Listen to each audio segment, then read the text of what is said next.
anak sa kahayag, ug magpabiling matinud-anon sa grasya, sa ilang pagkabunyag, sa tibuok nilang kinabuhi. Magampo kita, Nabanhaw Jesus, dungga ang among pag-ampo. alang sa tanang pamilya ug sa atong lokal nga komunidad, nga ang kadaugan ni Kristo batok sa kamatayon, magdala og paglaom ni adtong nakasugat og mga pagsulay, panaghiusa ni adtong nagkabahin-bahin og bag-ong gugma sa matag panimalay. Magampo kita, Nabanhaw Jesus, dungga ang among pag-ampo.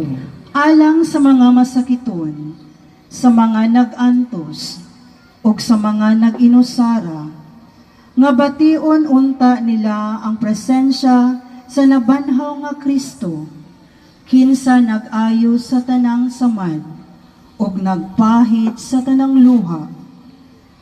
Magampo kita, Nabanhaw Jesus, dungga ang among pag-ampo. alang sa atong mga minahal sa kinabuhi nga nataliwan na, sanglit na matay.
Ginoong Jesucristo, nag-iwan ka sa imong mga apostoles, ang kalinaw ibilin ko kaninyo, ang akong kalinaw ihatag ko kaninyo. Ayaw tagda ang among mga sala, kung dili pagsalig sa imong sipahan, o sibo sa imong kabubuton, natagi kami sa imong kalinaw kay usa. Ikaw nga buhi o hari hangtod sa kahanturan. Amen. Ang kalinaw sa Ginoo sa kanunay manaakan ninyo.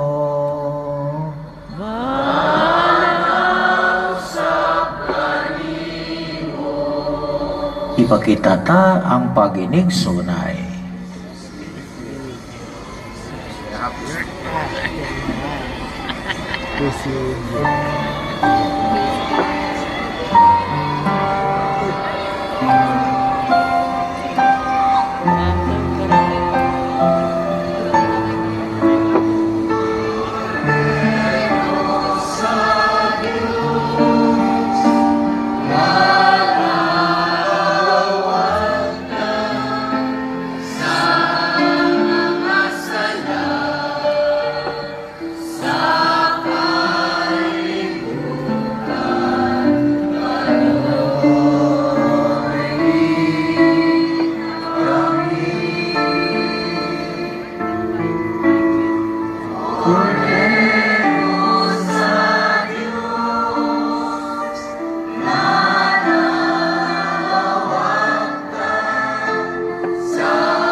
kini mao